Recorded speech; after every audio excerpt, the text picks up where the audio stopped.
Ya, Assalamualaikum warahmatullahi wabarakatuh, tuan-tuan, puan-puan yang biasa mengikuti saya dalam Facebook Dr. Zubaidi Haji Ahmad dan juga blog drzubaidi.com. Hari ini kita berkongsi lagi tentang penyakit buah pinggang.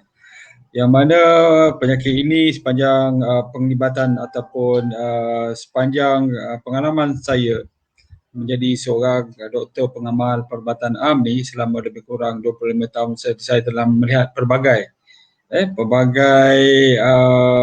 kejadian lah yang mana orang datang ya perlahan mula mengalami masalah penyakit kronik seperti diabetes, hypertension, kemudian selepas 10-20 tahun kemudian mengalami masalah penyakit buah pinggang. Jadi hari ini kita nak berkongsilah tentang penyakit buah pinggang yang mana kemungkinan kita telah mendapat informasi daripada doktor-doktor yang lain, cuma pada kali ini mungkin kita menjelaskan dengan lebih.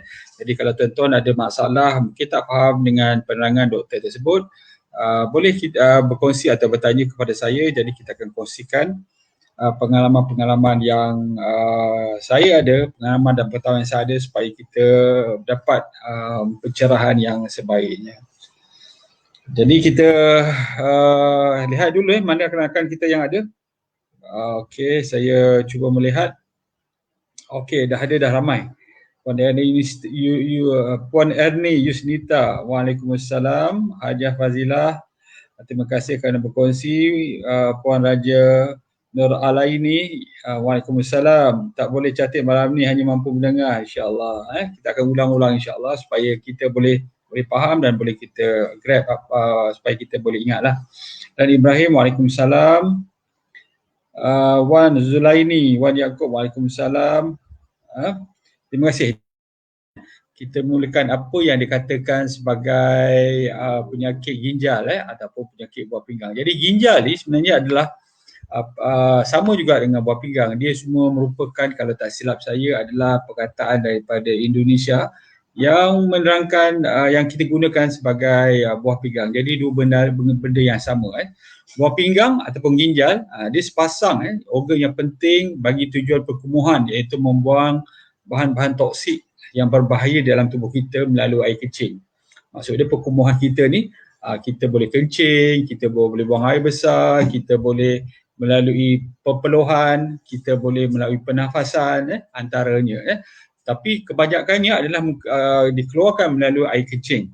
Selain daripada itu, ginjal atau buah pinggang ini membuang air yang berlebihan dari badan. Sebab tu apabila kita mengalami masalah buah pinggang, cecair dalam badan ini tidak boleh dikeluarkan melalui air kencing, menyebabkan badan kita akan menjadi sembab dan berkumpul di pergelangan kaki sebagai contoh, di paru-paru sehingga kita dah susah untuk bernafas, ataupun berkumpul di bahagian kita panggil perikardium ataupun pada jantung, yang mana dagu jantung akan menjadi lemah. Itu akan berkumpul pada mata kita, mata kita menjadi bengkak dan sebagainya. Itu salah satu dia, maksud dia membuangkan cecair yang berlebih dari badan. Yang ketiga, dia juga mengawal tekanan darah sebab dia ada mengeluarkan hormon di situ yang mengawal peredaran darah. Sebab tu orang yang ada masalah ginjal ni, pada satu ketika dia akan mengalami tekanan darah yang tinggi. Sama ada tekanan darah tinggi datang dulu baru menyebabkan penyakit buah pinggang, ataupun penyakit buah pinggang itu akhirnya menyebabkan tekanan darah yang tinggi. Jadi dia macam ayam dengan telur lah. Mana satu bergantung kepada seseorang itu. Dia juga mengawal asid dalam tubuh kita. Kalau orang yang mengalami masalah buah pinggang, kemungkinan asid akan naik ke dalam tubuh. Itu yang menyebabkan masalah metabolic acidosis dan sebagainya. Mengawal mineral di dalam badan kita, terutamanya sodium, potasium, tak dapat dikeluarkan dari tubuh, menyebabkan potasium atau kalium ni tinggi dalam badan. Dia mengganggu peredaran saraf, pengaliran elektrik dalam saraf, dan juga boleh mengganggu degupan pada jantung. Itu yang bahaya.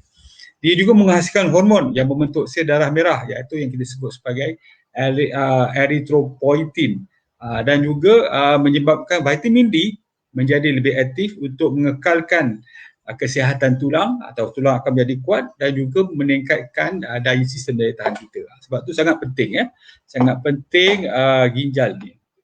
Di Malaysia dianggarkan lebih kurang 2,300 pesakit baru yang dikesan mengidap kegagalan ginjal setiap tahun. Yang ini, tetapi angka ini setiap tahun dia akan meningkat. Pesakit baru ni akan sekali meningkat.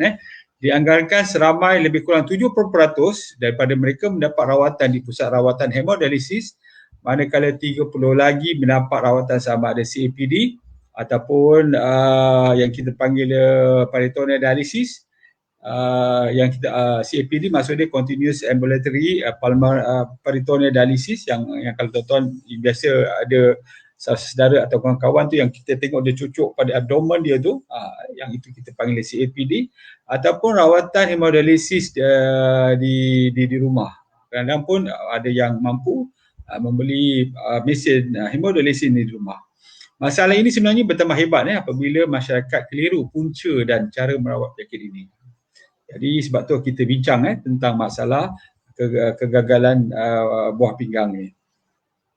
Jadi kita lihat ni kalau ada soalan-soalan atau rakan-rakan baru yang masuk.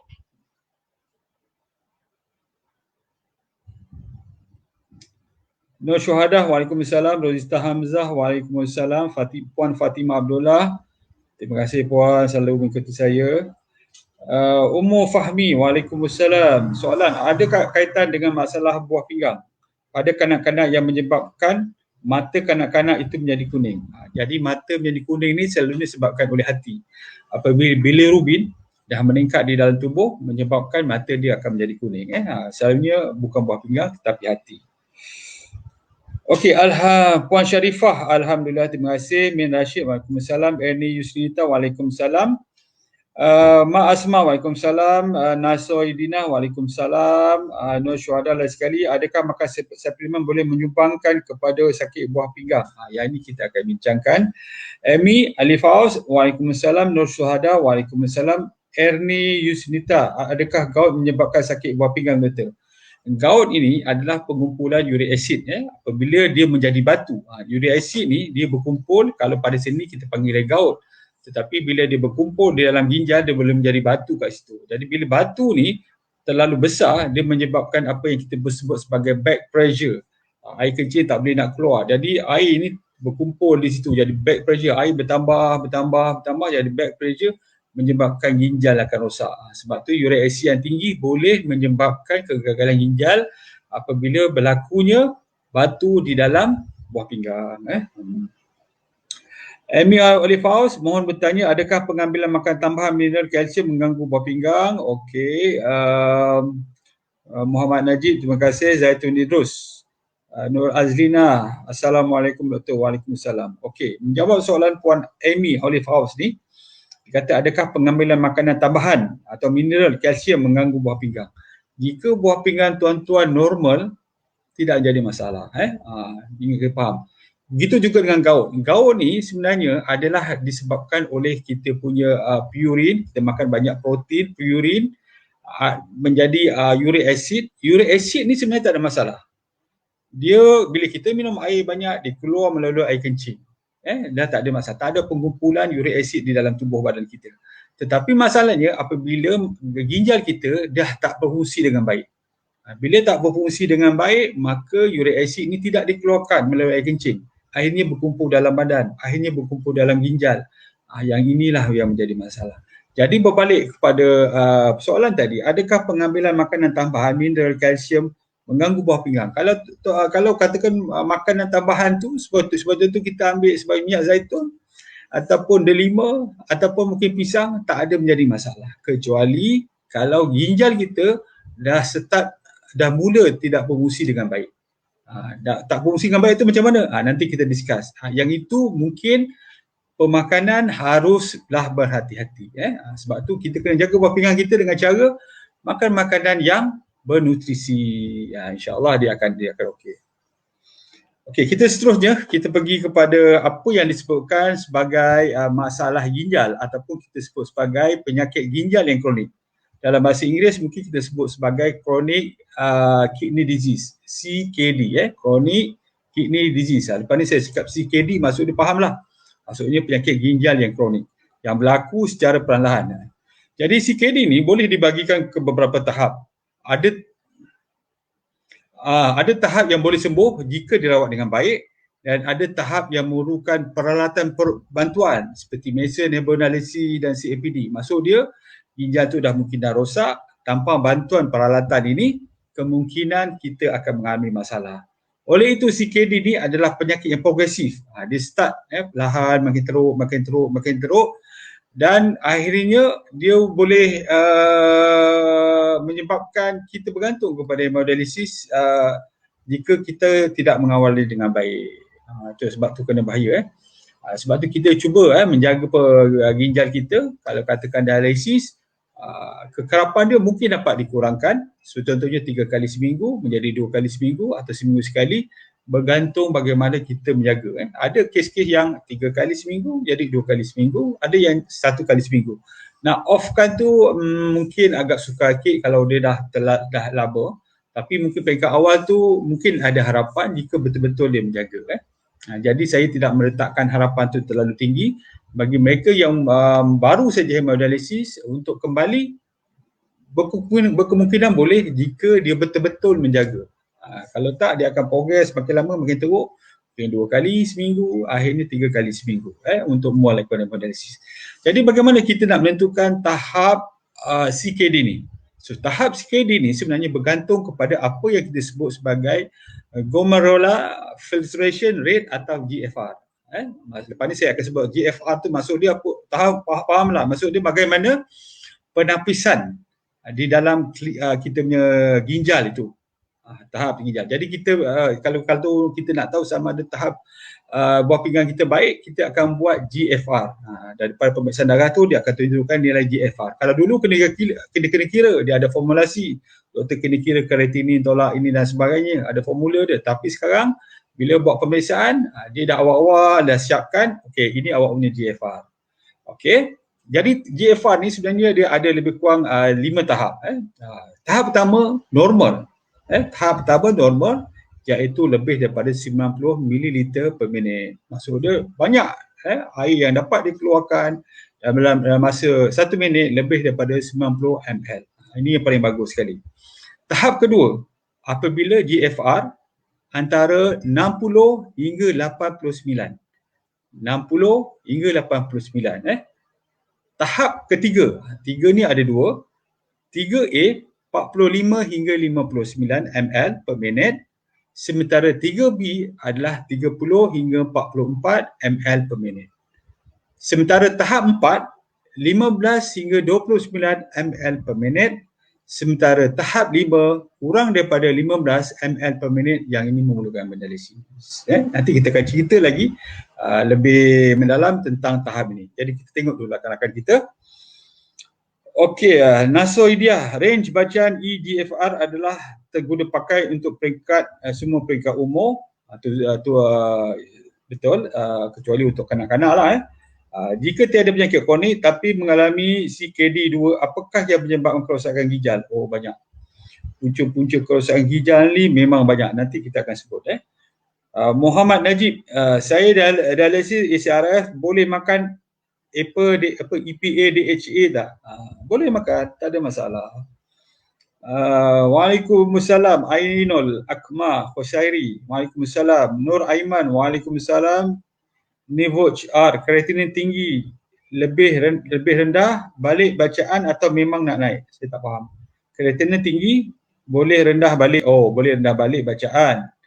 Maksud dia bacaan kreatinin bolehkah menjadi macam mana sebenarnya? Kreatinin tinggi boleh rendah balik bacaan atau memang akan naik? Kreatinin ni tuan-tuan, dia adalah berpunca daripada protein yang kita makan. Kalau kita menjaga pengambilan protein, insyaAllah dia akan turun. Kalau kita tak menjaga, dia akan naik semula. Cik Cela Shizuka, adakah bacaan kreatinin tinggi penyebab sakit buah pinggang? Bukan. Buah pinggang tu menyebabkan. Dia bukan punca tetapi dia menyebabkan. Bila dah rosak, apabila kreatinin tidak boleh ditapis lagi, maksud dia tak boleh keluar melalui pergi pada air kencing, jadi apa yang berlaku, kreatinin ni akan masuk balik ke dalam darah kita sebab dia tak boleh dah keluar, menyebabkan dia tinggi. Jadi kegagalan atau kerosakan ginjal menyebabkan kreatinin. Itu menunjukkan penunjuk bahawa seseorang tu mengalami masalah kerosakan ginjal tetapi dia bukanlah punca penyebab kegagalan ginjal. Zarina Muhammad Amr Imran, Waalaikumsalam. Wan Yusraimi, ambung anda mendengar doktor. Ya. Siti Juraidah, Waalaikumsalam. Okey, Levilia Vitalis, doktor, kalau kaki bengkak dan berkedis gatal, adakah disebabkan buah pinggang? Mungkin. Antara kita sebut nanti punca-punca tanda-tanda kegagalan ginjal, antaranya itu. Tapi kena buat pemeriksaan darah supaya kita lebih tahu. Fatimah Abdullah, apakah tanda-tanda awal kerosakan buah pinggang? Okey, kita akan cerita lebih mendalam tentang tahap-tahap CKD ni. Okey, tahap pertama CKD. Tahap pertama CKD ni adalah bacaan dia normal, lebih daripada 90 ml per minit. Tetapi dia ada tanda-tanda yang lain. Maksud dia kemungkinan saiz buah pinggang tu mengecut, ataupun mungkin kreatinin dia semakin meningkat walaupun GFR dia normal. Kena faham tu. Walaupun GFR dia normal, tetapi kemungkinan kreatinin dia tinggi, urea dia tinggi, ataupun mungkin dia punya structure anatomi dia bila kita buat ultrasound, saiz ginjal tu mengecil. Walaupun dia punya normal, dia punya function dia normal, tetapi kita cakap dia tahap 1 CKD. Jadi selalunya tak ada gejala atau tanda kerosakan ginjal. Jadi ramai yang tidak mengetahui mereka mengalami masalah kerosakan ginjal tahap 1 ni. Selalunya diketahui apabila mereka melakukan pemeriksaan rutin, terutama pesakit diabetes, hypertension, kerana kedua-dua penyakit ini punca utama bagi masalah penyakit ginjal. Sebab tu dia tak tahu. Jadi bila buat pemeriksaan rutin, doktor cek darah, ada mungkin setiap tahun sebab dia ada diabetes, hypertension, tengok rupanya GFR dia normal, tetapi mungkin kreatinin dia tinggi, urea dia tinggi. Lepas tu anda buat pemeriksaan contoh, dia punya buah pinggang dah mula mengecut contoh, tapi GFR masih lagi normal. Ataupun kita syak dia apabila buat pemeriksaan, kita tengok dia, saya katalah kreatinin, urea tinggi, kita tengok GFR normal. Yang ni kita panggil tahap 1. Atau mungkin kita tengok tiba-tiba dia kata ada darah atau protein dalam kencing. Jadi kita buat GFR kata normal. Tetapi dia ada darah atau air kencing dalam protein dalam air kencing mungkin 3 plus, kemungkinan dah mula mengalami kerosakan. Kerosakan ginjal yang dikesan melalui CT MRI, CT scan, ultrasound yang kita gunakan terutamanya X-ray yang kita sebut sebagai IVU, intravenous IVU. Jadi kita dapat lihat kerosakan di situ. Ataupun mungkin ada sejarah keluarga yang mempunyai penyakit polycystic kidney disease. Jadi sebab tu untuk yang tahap 1 ni kena faham, walaupun bacaan dia normal, tetapi sebagai contoh kreatinin dia tinggi atau urea dia tinggi. Dia mudah begitulah. Mungkin ada bacaan air kencing dia, protein dia dah 3 plus. Itu tahap kerosakan tahap 1. Tahap 2 pula. Macam mana tahap 2? Tahap 2 apabila kerosakan ginjal ni antara 60 hingga 89. Macam juga tahap 1 ni dia tak ada gejala. Tak ada tanda kerosakan ginjal. Cuma dikesan melalui pemeriksaan rutin. Jadi tak ada tanda. Tengok kreatinin tinggi lah. Tengok urea tinggi. Tengok eGFR rupanya dah contoh sudah 70, 75 sebab tahap 1 ni di antara 90 hingga 89. Okey, kita tengok pula tahap 3 Tahap 3 ni sama ada tahap 3A iaitu GFR dia 45 hingga 59 ataupun tahap B 3B GFR dia antara 30 hingga 44. Selalunya memang urea ni sangat tinggi. Yang ini yang kadang-kadang kita sebut sebagai uremia. Maksudnya darah dia penuh dengan urea menyebabkan kadang-kadang dia rasa letih, lepas tu rasa bengkakan pada pergelangan kaki, susah bernafas sebab air mungkin dah berkumpul dalam dia punya paru-paru, dalam dia punya jantung dia, perikardium dia. Kemudian air kencing kalau kita tengok dah berbuih, dah pekat, bau dia pun mungkin dah terlalu hancing, dah mengandungi darah dan air kencing keluar pun tak banyak, sikit je. Kemudian ada rasa sakit, contoh di belakang buah pinggang, bahagian belakang sini rasa sakit, bila tidur kaki rasa kejang dan sebagainya. Jadi orang macam ni kena buat pemeriksaan. Kalau orang tanya doktor, kalau susah nafas, sakit buah pinggang ke? Itu susah nak jawab sebab susah bernafas ni ada pelbagai. Jadi kena buat pemeriksaan darah sebagai contoh. Dan akhirnya tahap CKD4. CKD4 ni kerosakan ginjal, kalau kita tengok nilai GFR dia antara 15 hingga 30. Tahap ini memang teruk. Sakit mengalami uremia. Uremia ni kadang-kadang kita boleh detect dengan bau dia. Bau mulut pernafasan dia, bukan bau mulut, bau pernafasan dia.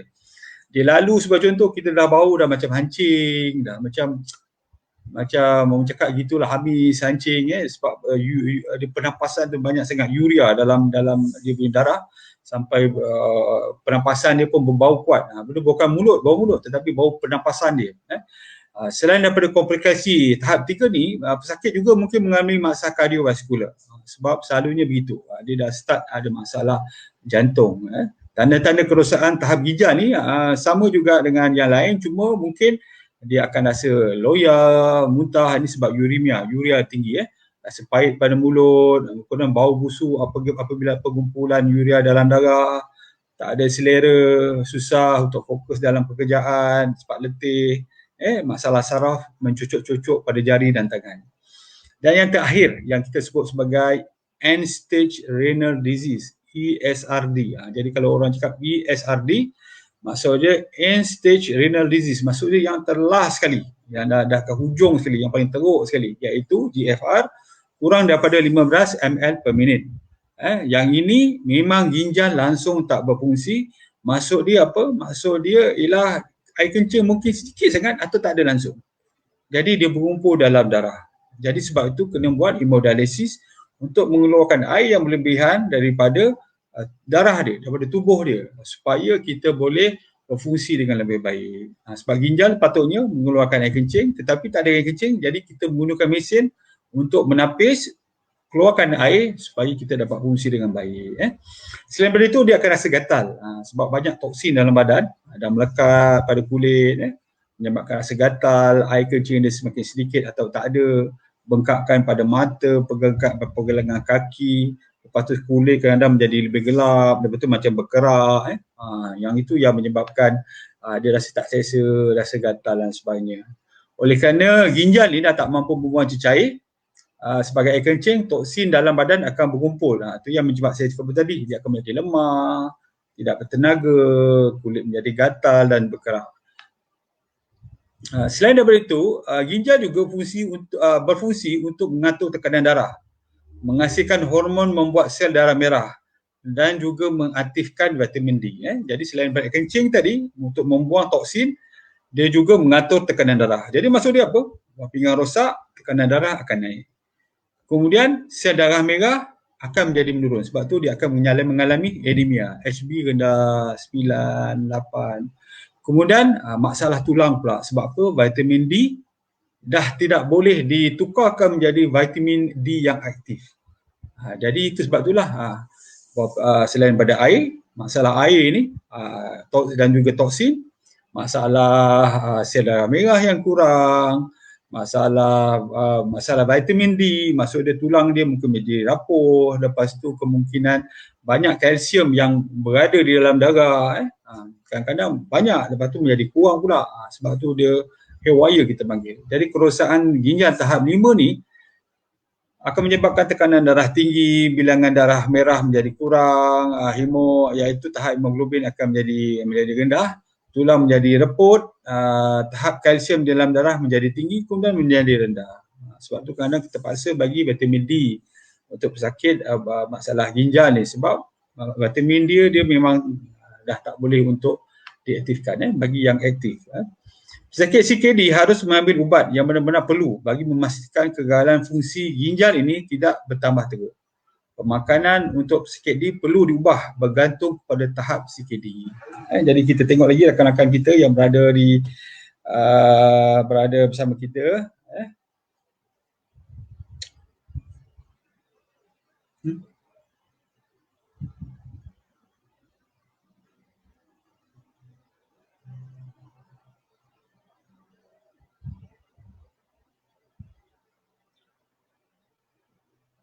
Okey, minta maaf.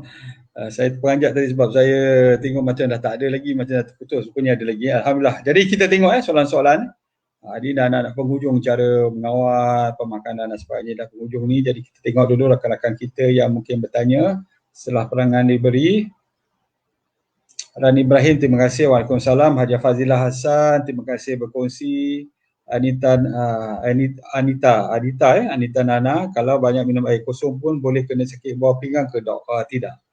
Kalau kita buah pinggang kita normal, kita minum air yang mencukupi, dia tidak menyebabkan masalah ginjal.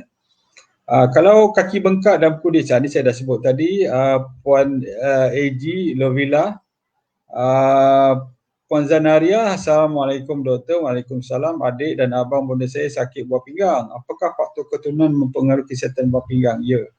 Itu masalah genetik, tetapi masalah genetik selalunya menyumbangkan 50%. Maksud dia apa? Maksud dia ialah sebagai contoh, ada dua orang kembar. Kembar, kita panggil A dan B. Kembar ni lahir sama, serupa. Maksud dia dari segi genetik dia hampir sama. Tetapi, dan dia mempunyai, orang cakap sebagai contoh ibu ayah yang ada masalah buah ginjal. Jadi 50% lebih mudah untuk dapatkan penyakit ginjal, tetapi tak semestinya dulu mendapat penyakit ginjal, bergantung pada kita panggil environment factor pula. Contoh dia pemakanan, expose kepada radiation, mungkin dia ada mengalami rawatan kemoterapi, makin makan painkiller terlalu banyak, yang ni ada jangkitan virus dan sebagainya yang menyebabkan kerosakan pada ginjal. Jadi genetik tu 50%, 50% lagi adalah persekitaran. Kalau tak jaga, mungkin kita tak kisah, kita makan banyak gula, banyak garam, mungkin menghadapi masalah yang itu. Saya harap dapat menjawab soalan. Zaki Zainuddin, apakah tanda-tanda yang paling senang untuk mengesah sakit buah pinggang di peringkat awal? Nak tahu susah sikit tu, tapi sebagai contoh, ada bengkakan pada pergelangan kaki di dua-dua belah. Kalau satu, mungkin saya tak mengesyaki, tetapi kalau dua-dua belah, yang itu kemungkinan ada masalah, buat pemeriksaan. Selain daripada itu, kita punya air kencing menjadi pekat, menjadi berbuih, menjadi hamil, menjadi bau kuat. Cuba minum air kosong. Kalau masih lagi berulang benda yang sama, kemungkinan kita dah mengalami masalah. Puan Fatimah Abdullah, doktor, apakah tanda-tanda awal kerosakan buah pinggang? Saya dah sebut tadi, bengkakan pertama. Yang kedua, kemungkinan dia air kencing kotor. Tapi macam saya beritahu tadi, stage 1, stage 2 memang tak ada tanda-tanda awal. Jadi kena buat pemeriksaan. Dah masuk stage 3, stage 4, stage 5 dah terlambat lah. Baru nampak dengan lebih jelas. Jadi sebab tu agak sukar untuk mengesan stage 1 dan stage 2 ni. Nur Akmal Idris, Assalamualaikum doktor. Kalau dah stage 3A masih berpeluang lagi tak untuk kili kembali pulih? InsyaAllah boleh. Kalau betul-betul jaga, boleh. Dia, sebab saya cakap tadi, penyakit buah pinggang ni dia progresif. Bila dah progresif, maksud dia boleh ke depan, dia boleh ke belakang. Tapi kalau dah end, kita panggil end stage renal failure, yang itu agak sukar sikit lah untuk kembali. Tetapi kita boleh jaga sehingga sebagai contoh, dia punya kekerapan, supaya tu hemodialisis tu lah, 3 kali seminggu, mungkin kita boleh jaga betul-betul kita menjadi 2 kali seminggu atau sekali seminggu, bergantung pada result darah kita. Kalau kreatinin dah terlalu tinggi, contoh air dah terlalu banyak, kena buat 3 kali seminggu. Tetapi mungkin kreatinin dah turun, uric acid dah mungkin dah turun dan sebagainya, kemungkinan kita boleh kurangkan dia punya hemodialisis, contoh begitulah. Tapi semua ini adalah bergantung kepada nasihat doktor lah. Tapi kalau saya akan mengurangkan jika saya tengok memang kreatinin dah bertambah cantik, dia dah dapat mengawal pemakanan dan sebagainya, kita boleh mengurangkan kekerapan. Okey, Puan Sharifah Azura, terima kasih. Adakah pengambilan ubat darah tinggi menyebabkan kerosakan buah pinggang? Gini Puan, sebenarnya sebab tu saya mencadangkan supaya pengambilan apa-apa saja ubat-ubat sintetik ni hanya untuk sementara. Sebagai contoh, tekanan darah dah terlalu tinggi, dah terlalu tinggi, jadi kita bagi ubat untuk darah tinggi ni untuk stabilkan dia, untuk turun menjadi normal. Dalam pada masa yang sama, kita kena buat sesuatu. Jadi kita tak boleh bergantung pada ubat, sebab setiap ubat tu ada kesan sampingan. Kita cukupkan tidur, banyakkan minum air yang mencukupi, lepas tu kita jaga pemakanan kita, jangan terlalu ambil gula banyak sangat, jangan terlalu ambil garam banyak sangat, kita kurangkan processed food, kita kurangkan trans fat, dan banyak lagi lah dia punya tu. makanan-makanan yang tak berkhasiat ni kita tinggalkan langsung. Lepas tu kita melakukan apa cakap tu, aktiviti fizikal, tidur yang cukup, kawal stres kita. Yang itu insya-Allah dia akan kembali normal. Saya dah lihat banyak. Tapi dia bukan macam ambil satu suplemen terus baik, dia bukan begitu. Dia kena langkah pelbagai. Sebab tu berbalik kepada tadi, kalau dah terlalu ambil banyak sangat, kemungkinan besar mungkin ada. Jadi sebab tu saya cadangkan sama ada diabetes, hypertension yang merupakan penyakit kronik yang biasa menyebabkan penyakit ginjal ni, tetapi ubat-ubatan pun kita kena kawal. Bukan maksudnya kita terus tak ambil, tetapi kawal dulu dengan ubat-ubatan. Dalam masa sama kita ubah cara hidup kita supaya dos ni perlahan dikurangkan. Lepas tu mungkin dah tak payah ubat-ubat lagi sebab tekanan dan gula kita menjadi cantik. Itulah tu maksud saya. Jangan salah anggap. Okey, Sudana, kes saya dah buat ultrasound, pakai cek buah pinggang okey, tisu pun okey. Hati okey, tapi tak tahu punca protein. Dok bagi tahu semua okey, tapi pelik macam mana protein boleh ada dalam air kencing. Boleh doktor bagi pendapat sikit. Okey, dia bergantung pada berapa banyak protein di dalam air kencing kita. Kalau protein kita sikit, selalunya jangan risau. Mungkin disebabkan pemakanan kita terlalu sangat banyak protein. Kita dah tukar diet, contoh Atkins diet, ambil protein banyak sangat dan kebanyakan dia mungkin dia keluar melalui kencing. Begitu juga orang yang pergi gym, dia ambil protein untuk membina otot-otot. Protein banyak sangat dia boleh keluar melalui air kencing. Selain daripada itu, wanita pun kadang-kadang dia mengalami darah haid dia keluar melalui air kencing. Darah haid ni, darah tu adalah protein. Jadi mesin tu dia akan membaca ia sebagai protein selain daripada membaca ia sebagai darah. Dia akan meningkatkan bilangan plus-plus tu dalam itu. Sebab tu jangan risau, ulang semula, minum air yang mencukupi, ulang semula. Selalunya dia akan menjadi normal. Yang itu maksud tak ada masalah besar. Tapi kalau contoh dia masih lagi kekal tinggi, yang itu something wrong dengan ginjal, itu kena buat pemeriksaan yang lebih lanjut. Saya harap faham. Amy Olive House, mohon bertanya, adakah pengambilan makanan tambahan mineral kalsium mengganggu buah pinggang? Kalau buah pinggang itu normal, tak mengganggu. Cuma kena ikut dos. Kalau nak ambil makanan apa ni? Makanan tambahan. Maksud dia tu makanan tambahan apa? Kalau setakat buah-buahan tu tak ada masalah. Perempuan makan buah pisang, buah nanas, buah apa lagi, tak ada masalah. Tapi kalau contoh perempuan ambil contoh satu produk kesihatan yang pelbagai barang dalam dia, lebih daripada 5, 6 dalam dia bercampur dan sebagainya, ada pengawet sebab tu, ada campur perasa, ada campur gula dan sebagainya, yang ini tak bagus. Tuan-tuan ambil dan jaga masalah macam juga tuan-tuan ambil ubat. Yang itu boleh juga menyebabkan kerosakan ginjal. Tetapi kalau kita ambil makanan tambahan, sebagai contoh kita ambil anggur, minggu ni kita ambil 2 kali anggur, 2 hidangan anggur, hari Isnin, hari Khamis, kemudian hari Selasa kita ambil pisang, kemudian kita ambil jambu batu, kemudian kita ambil apa lagi. Yang itu tidak mengganggu kalau buah pinggang kita rosak. Sebab dia adalah buah-buahan yang natural, buah-buahan natural. Minyak zaitun pun adalah benda-benda yang natural. Jadi dia bukan sesuatu yang boleh merosakkan dan sebagainya. Yang rosak ni formulasi yang terlalu banyak sangat. Saya minta maaf lah, makanan kesihatan yang lebih daripada 5 formulasi. Lepas tu ambil sampai berbulan-bulan, kita bimbang dalam dia. Lepas tu diletakkan steroid, diletakkan apa lagi, gula, diletakkan kafein untuk bagi tenaga. Lepas tu dia letakkan lagi seperti contoh orang yang nak ambil contoh nak menguruskan badan, dia bagi silbuteramin. Untuk ubat kuat dia bagi sildenafil. Yang itu memang merosakkan. Tetapi kalau contoh kita ambil sesuatu yang natural, insya-Allah tak ada masalah. Ainul Akmal, Waalaikumsalam. Nur Syariza, Waalaikumsalam. Doktor, adakah hanya dengan melihat kaki bengkak seorang doktor boleh menyatakan masalah buah pinggang tanpa buat sebarang rawatan susulan? Tidak boleh.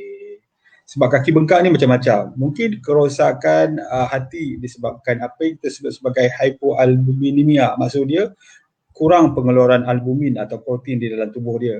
Itu menyebabkan kaki bengkak juga. Ataupun dia dah mengalami masalah, contoh dia masalah jantung. Jantung dah lemah, boleh menyebabkan masalah kaki bengkak. Kedua-dua belah. Itu tak termasuk lagi masalah-masalah mineral dan sebagainya. Jadi kalau katakan tengok je dia boleh cakap ni buat ibu pinggang, pada saya mungkin kita kena confirmkan dengan pemeriksaan. Kita tak cakap terus, oh ni masalah buah pinggang. Tidak, itu bukan cara dia. Puan Norina Menor, adakah ubat hospital boleh menyebabkan kerosakan buah pinggang? Saya rasa saya dah sebut. Jangan salah anggap, saya dah sebut dengan clear benda ni, jangan salah anggap. Zaki Zainuddin, Doktor mohon ulas berkaitan dengan orang yang tak mahu ambil ubat darah tinggi dan sebagainya kerana takut buah pinggang. Buah pinggang ni, kalau kita tak ambil ubat-ubat ni, tak kawal terlalu tinggi, kita tak ambil, dia boleh menyebabkan bukan saja kerosakan buah pinggang, dia boleh menyebabkan kerosakan, menyebabkan stroke, menyebabkan kerosakan jantung dan sebagainya. Sebab tu macam saya cakap tadi, kena ambil sehingga terkawal. Bila dalam pada masa sama, kita jangan bergantung pada ubat. Kita kena lakukan, supaya contoh langkah-langkah afiat tu, cukupkan tidur, minum air secukupnya, lakukan aktiviti fizikal, lepas tu kita kawal stres kita, lepas tu kita jaga pemakanan yang saya dah sebut tadi, banyak tadi tu. Lepas tu tambahkan pula pemakanan-pemakanan yang bernutrisi. Mungkin kita perlukan sedikit suplemen vitamin dan sebagainya kalau kita jenis orang yang tak makan sayur, memilih makanan banyak olahan dan sebagainya. Barulah bila kita tengok tekanan darah, tekanan bacaan gula dah normal, barulah kita kurangkan dos. Ingat kurangkan dos. Lepas tu perlahan-lahan dos bacaan kita bertambah cantik, kita kurangkan lagi dan akhirnya saya dah lihat ramai yang berat 130, kita cadangkan pelbagai, akhirnya tekanan badan turun, gula dah jadi cantik, tekanan darah cantik, nak makan ubat apa lagi? Dia dah normal kan. Jadi tak payah makan ubat lagi. Jadi okeylah. Yang masalahnya tekanan darah masih tinggi, gula masih tinggi, dah tak nak makan ubat, buang ubat. Lepas tu mengalami masalah kerosakan ginjal, stroke dan sebagainya. Yang ini yang bahaya. Adakah bacaan ni Puan Cik Celasi Zuka, adakah bacaan kreatinin tinggi penyebab sakit buah pinggang? Ni saya dah beritahu bukan, tetapi buah pinggang yang rosak itu menyebab kreatinin yang tinggi. Liza Ghaffar, Waalaikumsalam. Nur Azina, Waalaikumsalam. Siti Arifah, mohon doktor ulas tentang hyperfosfat yang menyebabkan cecair gout keluar bagi melindungi tulang yang kekurangan. Ulas mengenai hyperfosfat yang menyebabkan cecair gout keluar bagi melindungi. Saya tak jelas soalan puan. Mungkin kita akan cerita lagi lain kali tentang kalsium dan fosfat ni. Kalsium dan fosfat ni dia berganding. Dia untuk membina tulang tu dia mesti ada kalsium dan fosfat. Tapi dia boleh keluar daripada tulang menyebabkan tulang rapuh. Nanti kita akan sebut lagi. Kita fokus kali ini pada penjagaan buah pinggang. Bagaimana penjagaan jika hanya ada satu kidney? Tak ada masalah, macam biasa. Kita kena jaga pemakanan, kita kena cukup minum air dan sebagainya. Tak ada masalah pun. Sama juga. Kreatinin ayah saya 800, kaki dia pun dah bengkak. Jika tak mau dialisis boleh ke? Habis macam mana nak kurangkan kreatinin? Kreatinin tinggi, urea tinggi, dia toksin pada badan kita, dia merosakkan tubuh kita, dia menyebabkan urea tinggi dan akan menyebabkan kita akan pingsan, kita akan tak boleh bernafas. Kalau tak mau hemodialisis, apa rawatan yang ada? Saya rasa tak ada, kena buat juga hemodialisis. Macam saya cakap, bila dah terkawal dengan baik, barulah kita perlahan kita cuba ubah gaya hidup, insyaAllah dia pernah. Tapi bergantung pada umur. Kalau umur dah agak tua tu agak susah sikit lah. Tapi boleh kita cuba. Kidney disease is silent killer, betul. Tuan Nora Syikin, Nora Azhar Hussein, Waalaikumsalam. Si Zuraidah, Waalaikumsalam. Songkok Sengit, Waalaikumsalam. Afzan Muhammad, Waalaikumsalam. Min Rashid, Waalaikumsalam. Sel darah merah akan menjadi rendah, ya betul. Orang yang ada CKD, sel darah merah dia akan menjadi kurang, hemoglobin bacaan dia akan menjadi kurang.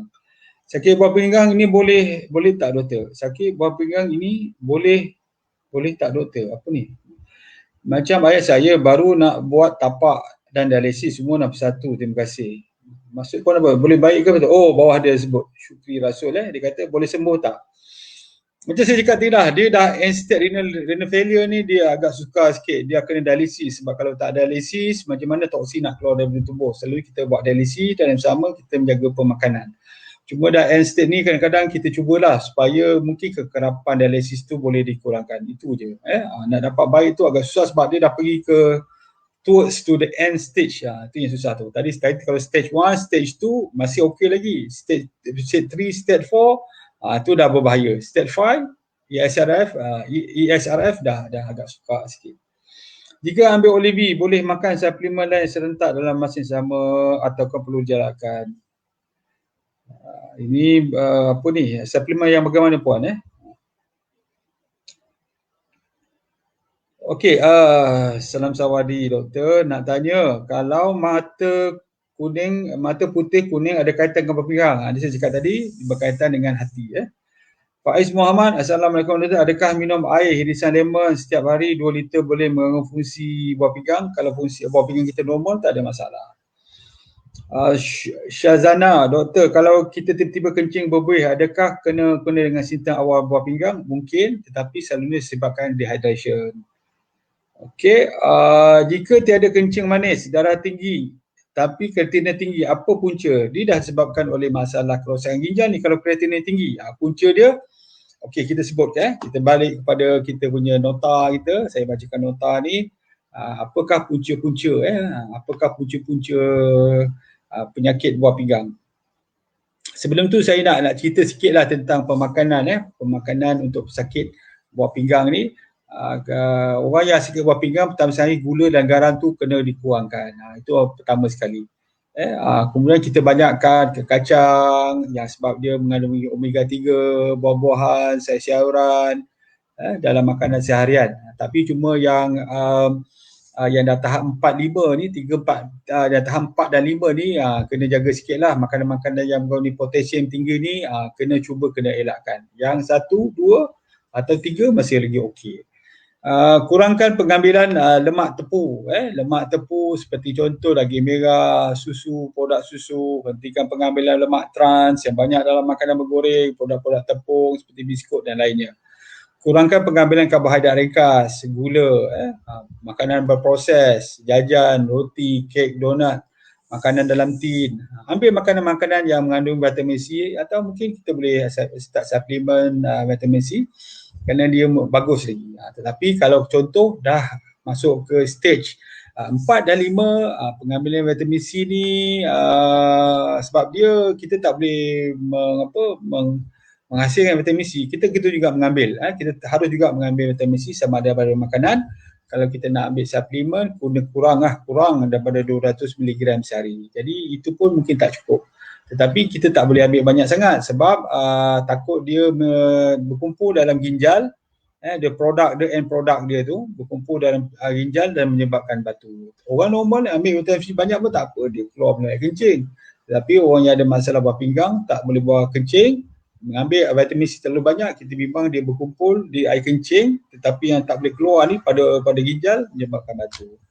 Harap faham. Yang CKD tahap 4, 5 ni macam saya cakap tadi, kurangkan makanan-makanan yang mengandungi potasium, kurangkan pengambilan ambil suplemen vitamin B kompleks. Kalau dia dah tak boleh makan sayur-sayur, dia tak minat. Sebab apa? Sebab pentingnya kerana orang yang mempunyai masalah buah pinggang ni dia akan menjadi lemah, letih, lepas tu metabolisme dia tak bagus. Dia lepas dialisis dia akan lemah je. Sebab tu kita menggalakkan makan sayuran dan buah-buahan, tetapi kalau tak mampu, rasa macam tak selera dan sebagainya, ambil vitamin D, zat besi untuk meningkatkan HB dan juga B kompleks sebagai contoh. Jadi kita lihat apa punca dia? Punca CKD yang makin bertambah ramai ni. Antaranya penyebab utamanya adalah penyakit kencing manis melebihi 50%. Jadi bukan masalah apa, diabetes. Sebab tu kita kena beritahu diabetes tu adalah punca utama, lebih daripada 50%. Pengambilan ubat tahan sakit yang berterusan. Yang ni kadang-kadang saya sedih jugalah tengok makcik-makcik yang sakit lutut. Kerana pesan pada anak, nak tolong belikan mak ubat tahan sakit. Kerana pergi satu klinik, betul dah lama makan ubat tahan sakit, doktor kata tak boleh makan dah ni. Makcik kena datang klinik, kita nak periksa. Makcik pun dah tak larang nak datang. Dia pergi pula klinik lain. Klinik lain tak tahu sejarah, bolehlah bagi kan. Ataupun pergi pula ke farmasi, contoh farmasi pun tak tahu sejarah, Ini yang menyebabkan bahaya. Terutama kalau ambil ubat-ubat sakit, tahan sakit ni campur dengan prednisolon. Memang cepat baik tetapi dia boleh merosakkan ginjal dan menyebabkan luka yang serius pada perut. Saya pernah tengok pasien mengalami muntah darah akibat pengambilan ubat tahan sakit dan prednisolon. Sebab tu kena pemantauan. Bukan tak boleh, pergi jumpa doktor. Buat pemeriksaan. Doktor akan bertanya, buat pemeriksaan. Kalau okey, boleh teruskan. Kalau tak, jangan. Boleh merosakkan buah pinggang. Bagi kanak-kanak, selalunya berlaku apa yang kita sebut sebagai radang buah pinggang. Glomerulonephritis. Kadang-kadang disebabkan oleh jangkitan virus. Saya pernah tengok satu budak dulu balik camping, dari satu hutan simpan, dia duduk seminggu, pengakap, ingat lagi masa tu lepas SPM kalau tak silap saya, pergi sana, kemudian tak lama kemudian datang hospital, rasa tak badan tak sedap, rasa buat pemeriksaan rupanya buah pinggang rosak. Saya ingat dia duduk hospital lebih kurang 6 bulan, lepas tu tak dapat diselamatkan. Ini pengalaman saya melihat sendiri. Selain daripada punca dia adalah komplikasi kepada penyakit batu karang. Batu karang saya sebut tadi, kalau lebih besar, backflow, buah pinggang boleh rosak. Tekanan darah tinggi, tekanan tinggi ni macam ayam dan telur lah saya cakap tadi. Sakit buah pinggang boleh menyebabkan hypertension. Hypertension sendiri boleh menyebabkan penyakit buah pinggang.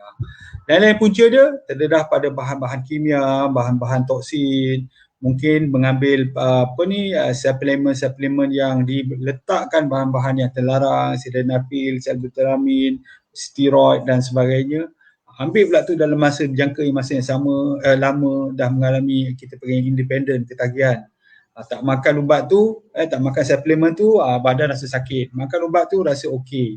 Kemungkinan ada steroid. Ambil jangka masa yang panjang, bermasalah. Tanda steroid sebenarnya puan, bila kita ambil ubat tu, cepat dia baik, itu yang pertama. Lepas tu kita tengok muka dia dah macam, kita panggil moon face, dia dah macam bulat gitu. Itu selalunya benda yang dia ambil itu mengandungi steroid. Jadi kalau nak ambil steroid daripada hospital boleh, tetapi itu pemantauan doktor. Doktor akan cek darah, doktor akan lihat fizikal dan sebagainya, sama ada perlu diteruskan atau tak. Tetapi kalau kita beli sesuatu benda daripada luar yang mengandungi steroid, siapa nak menentukan, siapa nak beritahu yang itu ada steroid, bahaya ke tidak, siapa nak menentukan sama ginjal kita dah okey ke, menghadapi masalah atau tidak, ni yang menjadi isu dia. Jadi bagaimana kita nak mengesyaki seseorang tu tergolong di dalam penyakit CKD ni? Antaranya ialah selalu dalam keadaan lemah, letih dan pucat akibat kekurangan sel darah merah.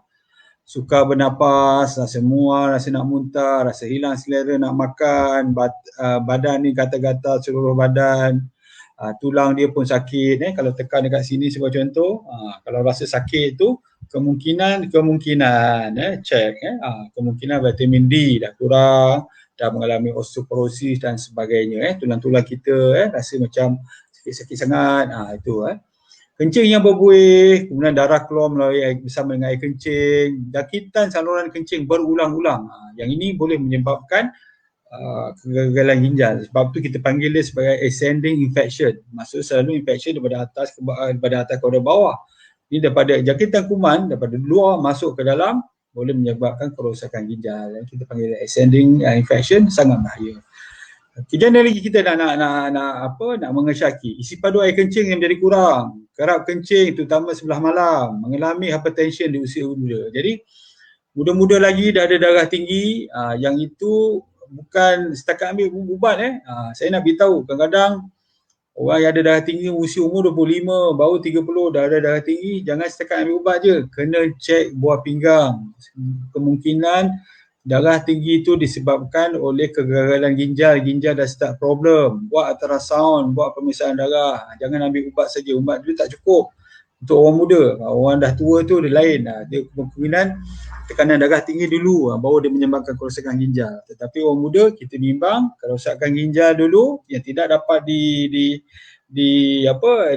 kita tak perasan, tetapi dah ada tanda-tanda sebagai contoh tekanan darah tinggi. Jadi jika tak ada tanda-tanda ni, siapa yang agak kita kena bagi tahu bahawa mereka kena buat pemeriksaan, terutama GFR ni, iaitu pesakit yang darah tinggi tadilah, yang lebih daripada 10 tahun, pesakit diabetes lebih daripada 10 tahun, ada darah atau protein dalam air kencing, pesakit yang ada masalah autoimmune disease. Contoh dia SLE, rheumatoid arthritis, ini kena buat pemeriksaan. Walaupun tak ada tanda-tanda. Tengok di urea, tengok creatinine, tengok UFR, GFR, tengok uric acid. Pesakit yang mengambil kerap ubat penahan sakit atau steroid tanpa pemantauan. Yang ni saya nak beritahu lagi sekali lah, terutama makcik-makcik yang sakit lutut. Kalau tak makan ubat, tahan sakit, tak makan steroid, kaki tak boleh nak bengkok, tak boleh nak berjalan. Itu bahaya dia. Paksa ambil, kalau tak ambil memang tak boleh nak gerak. Jadi bila ambil, dia dah jadi masalah kesan sampingan dia, merosakkan ginjal. Ataupun mungkin dalam sejarah keluarga kita ramai yang mempunyai penyakit ginjal. Yang ni yang membahaya. Jadi pemeriksaan apa yang kita boleh buat? Pertama sekali ujian air kencing. Tengok kehadiran protein, tengok kehadiran darah, tengok kehadiran mungkin bakteria, sebab kita sebut tadi ascending infection pun membahaya. Kita boleh buat juga pemeriksaan darah. Tadi pemeriksaan air kencing, ini pemeriksaan darah. Nak tengok tahap kerosakan ginjal melalui nilai GFR tadi. Ataupun kita nak tengok penyebab-penyebab kegagalan ginjal seperti itu diabetes, SLE, ataupun kita buat ujian darah ni untuk mengesan komplikasi penyakit ginjal seperti HB dah turun, lepas tu dah ada tanda-tanda kerapuhan tulang seperti contoh saya sebut tadi, kalsium dah semakin meninggi. Ataupun kita boleh buat satu lagi, kita buat pemeriksaan ultrasound. Dengan ultrasound ni pertama sekali kita nak tengok saiz ginjal. Ataupun kita nak tengok mungkin kehadiran batu dalam ginjal. Jadi saiz ginjal ni selalunya yang normal antara 10 hingga 14 bagi lelaki, bagi wanita lebih kurang 9 hingga 13. Jadi ini jangan terperanjat, kena tanya doktor yang memeriksa adakah saiz ginjal saya normal atau tidak. Yang terakhir, pemakanan yang sihat seperti mana yang saya sebut tadi, dia sangat membantu kita mencegah dan juga dalam usia merawat penyakit ginjal kita. Jadi kita tengok sebelum kita mengakhiri, Nur Rashikin, saya rasa saya dah menjawab soalan. Nur Rashikin Ahmad, kalau tak faham lagi boleh WhatsApp saya 0197022391. Hasliza, thyroid disease, ada tak kesan kepada buah pinggang? Tidak ada. Ini untuk penyakit thyroid. Nur Aiman, tahap 2 sakit buah pinggang. Macam mana pula doktor? Tahap 1 tak nampak kesan. Ni saya dah sebut tadi. Nanti kalau nak tengok nota boleh pergi kepada blog saya drzubaidi.com, drzubaidi.com, cari penyakit buah pinggang kronik, insyaAllah ada lagi penerangan berkaitan. Puan mungkin dah tertinggal tadi. Rohaniza Rejab, kalau kreatinin dalam darah rendah, masalah juga. Kreatinin dia tak mungkin rendah sebab dia melalui pemakanan. Selagi kita makan dia dihasilkan. Masalahnya sepatutnya dia keluar melalui air kencing. Tetapi masih lagi berbaki sebab kita masih makan setiap hari. Cuma apabila buah pinggang kita gagal, tidak berfungsi dengan baik, kreatinin akan menjadi tinggi. Jadi faham Zul Al-Jalabuwi, saya minta maaf kalau saya tidak sebut. Vitamin apa yang sesuai untuk sakit buah pinggang doktor? Macam saya sebut tadi, kalau stage 1, stage 2 boleh ambil vitamin C, vitamin D, dia membantu. Cuma dos dia macam saya sebut tadi, kalau dah ujung-ujung tu jangan terlalu banyak sangat ambil vitamin. Kalau tak ambil pun susah juga sebab kita dah tak makan sayur. Vitamin B kompleks sebab contoh perlu untuk tubuh kita. Kalau kita tak ambil, kemudian kita akan mengalami masalah. Roshida Romli, adakah air kencing sedikit tanda masalah buah pinggang? Ya mungkin, tetapi ada juga orang mengalami masalah air kencing yang sedikit sebab dia tak minum, dia berpuasa. Contoh kita berpuasa bulan Ramadan, apa yang berlaku apabila kita kencing pada pukul 6? Saya percaya kencing kita menjadi sedikit pembanding kalau kita kencing sebagai contoh pukul 7 pagi sebab kita baru berbuka baru bersahur, jadi kencing banyak. Tetapi dah hujung tu, kita dah tak minum pada jangka masa yang lama, air kencing kita menjadi sedikit, berbau, kuan, hancing, kemungkinan dia berwarna pekat. Sebab tu bila berbuka nanti minum air banyak, dia akan membantu kita membuang toksin-toksin yang ada. Nur Aiman, betul doktor, tinggi nak tahu kesan sampingan suplemen dan ubat herba. Saya dah sebut tadi, Sarina Khairuddin, VCO elok tak untuk dimakan dok? Bagus, bagus VCO, dia adalah certified fat, boleh makan, jangan terlalu banyak. Mak Asma, Assalamualaikum, Waalaikumsalam, Nur Hayatino, Waalaikumsalam. Admila Syari, doktor kalau ESRF boleh tak ambil jamu ke? Nak apa ambil jamu untuk SRF? Apa tujuan kita ambil? Sebab tu kita jangan ada tujuan kita kan, kita nak ambil jamu tu apa? Ada orang tanya saya, doktor boleh tak saya tongkat Ali? Saya ada SRF. Saya tanya dia, untuk apa tongkat Ali? Kata dia untuk tenaga. Tenaga tuan, masalah tenaga, mungkin dah kurang makan. Kan? Lepas tu kurang minum air. Itu menyebabkan tenaga kita rendah. Suplemen macam gitu, dia tidak membantu. Sebab tu kita tanya apa punca, kenapa kita nak ambil, barulah kita tahu. Jangan kita setakat ambil je, nak tenaga, ambil ini. Padahal contoh dia kita tak makan, ataupun vitamin dalam tubuh kita tak ada. Jadi kena faham tu. Munirah Ahmad Dani, urine test 24 jam, trace protein high, ada kaitan tak doktor? Boleh buat pemeriksaan GFR, nak menentukan sama ada fungsi kidney kita masih lagi normal atau tidak. Bazid Aziz. Alhamdulillah. Jadi terima kasih tuan-tuan, 350 orang hari ini yang bersama saya. Mungkin ada kekeliruan, boleh WhatsApp saya di 0197022391. InsyaAllah kalau ada kesempatan saya akan jawab. Juga di dalam page ni Dr. Zubadi, page Dr. Zubadi Haji Ahmad dan juga Olive House HQ yang mana saya nampak ni, yang rasa saya boleh jawab, saya boleh jawab. Jadi saya rasa cukup setakat ini dulu. Jam pun dah menunjukkan 10.20. Terima kasih tuan-tuan, kita jumpa lagi. Assalamualaikum warahmatullahi wabarakatuh. Kita jumpa minggu depan insyaAllah.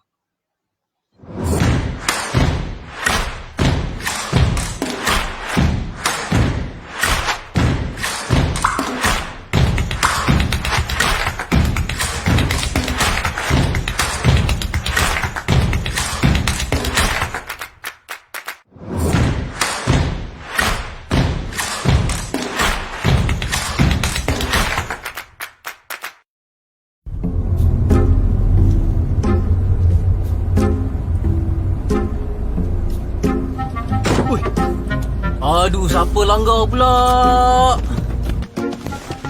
Aduh. Oi, macam mana kau bawa kereta? Ni langgar kereta aku dah ni. Aduh, cik. Aduh, minta maaf, cik. Tadi member WhatsApp tadi. Kalau tengah bawa kereta, jangan duk tengok phone. Jangan duk tengok depan. Mata tu tengok depan. Faham tak?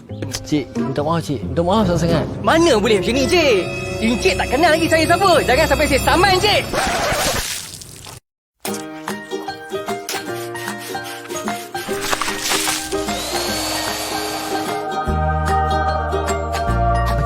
Macam mana, cik? Tak apa. Saya rasa kita settle sini sajalah. Saya pun mungkin tadi ada emergency break. So, tak apalah. Saya pun minta maaf lah. Betul, cik? Betul. Tak apa. Kita settle je. Tak apa. Tak ada masalah. Okey. Jumpa lagi.